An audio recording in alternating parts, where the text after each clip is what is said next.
Alors, les navigateurs arabes étaient connus durant la période anté-islamique sous le nom de Phéniciens. Ce nom de Phéniciens leur est venu des Grecs qui les avaient surnommés ainsi du fait de la peinture qu'ils utilisaient pour teindre leurs bateaux. De plus, les Arabes cananéens, donc également phéniciens, étaient les premiers en Grèce. Donc, d'ailleurs, ils ont laissé un certain nombre de villes qui portaient leur nom. Et lorsque les Hellènes les ont attaqués, ils ont cédé la place, les territoires grecs à ces fameux Hellènes, et en même temps, ils leur ont cédé les navires. Donc, lorsqu'on parle de navires grecs, en réalité, on parle de navires arabes cananéens. Donc déjà, par rapport à cette information, c'est très peu connu et il serait plus qu'intéressant de diffuser l'information. Par ailleurs, les Arabes cananéens étaient également les auteurs d'instruments de navigation, dont la fameuse boussole, et non pas les Chinois, comme on aimerait nous le faire croire. D'ailleurs, les Chinois eux-mêmes disent que ce sont des étrangers qui leur avaient apporté cet instrument de navigation pour leur faciliter les choses. Et l'information est par ailleurs demeurée inconnue du fait de tout ce que ça pouvait apporter au niveau commercial pour les Arabes. Et en ce qui concerne la période islamique, dès le 1er siècle de l'Hégire, dès d'ailleurs la période omeyyade, les Arabes, et plus particulièrement le calife omeyyade Muawiyah anhu, a fait en sorte de développer la flotte maritime musulmane de manière à reprendre les positions en fait, qu'occupaient les Arabes avant les Byzantins.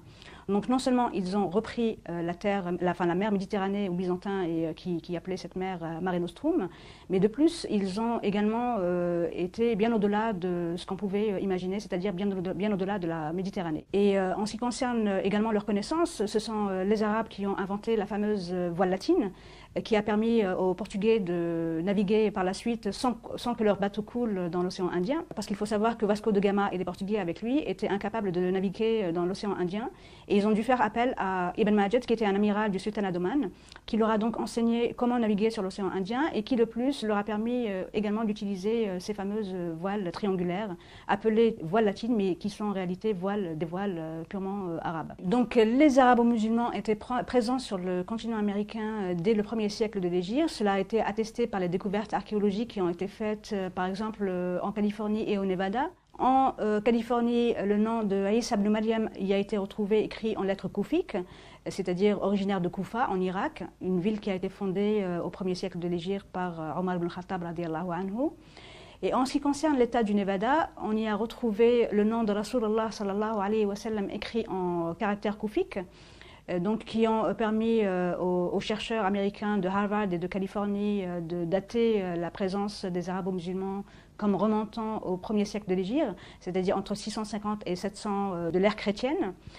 Par ailleurs, un certain nombre également de navires, d'épaves de navires ont été retrouvés au large du Honduras et du Venezuela. Dans ces navires, il y avait des pièces de monnaie qui dataient de plusieurs siècles avant Christophe Colomb. De plus, 150 ans avant la fameuse découverte de l'Amérique par Christophe Colomb, qui vivait dans un monastère au sud de l'Espagne, à Palos de la Frontera, vivait un moine franciscain qui a effectué un voyage en 1350 environ, de l'ère donc chrétienne, en compagnie des Arabes du Maghreb vers les îles Caraïbes. Et à la suite de son voyage, il a écrit un livre qui s'appelle El Libro del Descubrimiento, le livre de la découverte, qui se trouve actuellement à la Bibliothèque nationale de Madrid, qu'on ne peut pas consulter, mais dont une copie scannée a été heureusement mise à la disposition des chercheurs sur des sites tels archive.org. Et il y a également un certain nombre de données, dont celles qui avaient été retrouvées dans les textes chinois, qui datent de 1178 et 1225, qui permettent également aux chercheurs et à toute personne qui souhaite avoir un accès direct à l'histoire et non pas revu et corrigé ou falsifié selon le point de vue à partir duquel on se place, pour donner des informations erronées ou des informations qui sont totalement justes sur la présence justement des Arabes en Amérique et sur les voyages qui étaient effectués par les Arabes sur le continent américain. Alors les Indiens d'Amérique étaient donc, certaines tribus indiennes d'Amérique étaient donc de confession musulmane, et c'est une information qui nous est donnée par l'ancien ambassadeur des États-Unis à Dubaï, qui s'appelle Robert Dixon Crane. Il a écrit un article en 2004 dans lequel il souligne donc cette appartenance à la communauté musulmane des Indiens Cherokees. Il souligne également le fait que les Indiens étaient emprisonnés lorsqu'ils étaient vus en train de faire la prière à la manière des musulmans.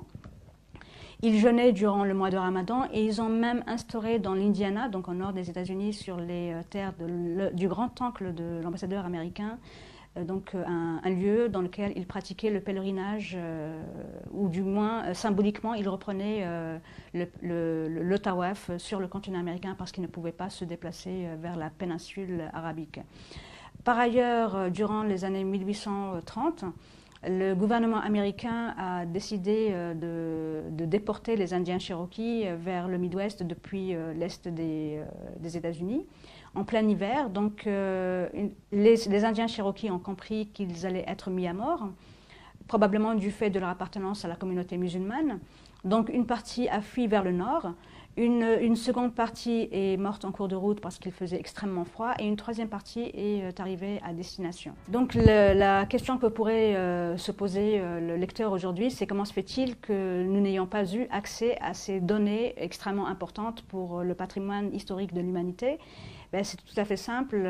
Déjà, les arabo-musulmans avaient été chassés d'Espagne lors de la chute, dès la chute de Grenade. Et on ne voulait pas que les gens sachent que les arabo-musulmans étaient de l'autre côté de l'océan Atlantique. Ça, c'est le premier point. Le deuxième point, les chercheurs américains, entre autres, ont essayé de dévoiler cette information au grand public. Ils ont été menacés par les milieux académiques d'être licenciés et même les robinets financiers fermés si jamais ils dévoilaient la moindre information par rapport à cela. Donc ceux qui ont tout de même forcé ce blocus historique sont de grands universitaires intègres qui sont originaires de l'université de Harvard, du Smithsonian. Ils sont américains, anglais, allemands, espagnols, chinois, sud-africains, indiens. Ils sont vraiment de différentes origines. Mais en ce qui concerne les Américains, il y avait Cyrus Gordon, qui était un savant, linguiste et spécialiste d'archéologie. Il y avait également Barry Feld de Harvard, qui lui a été à la source de la découverte donc, du nom de Muhammad Nabiullah, écrit en lettres koufiques dans l'état du Nevada. Et un certain nombre d'autres, tels Alexander von Bütow, qui est allemand, et qui a justement consacré le premier chapitre de son livre à cette dictature qui régnait dans le milieu universitaire américain, entre autres. Par ailleurs, et pour conclure, le cinéma américain nous a habitués à voir des Indiens à demi nus avec des plumes sur la tête dans leurs films western.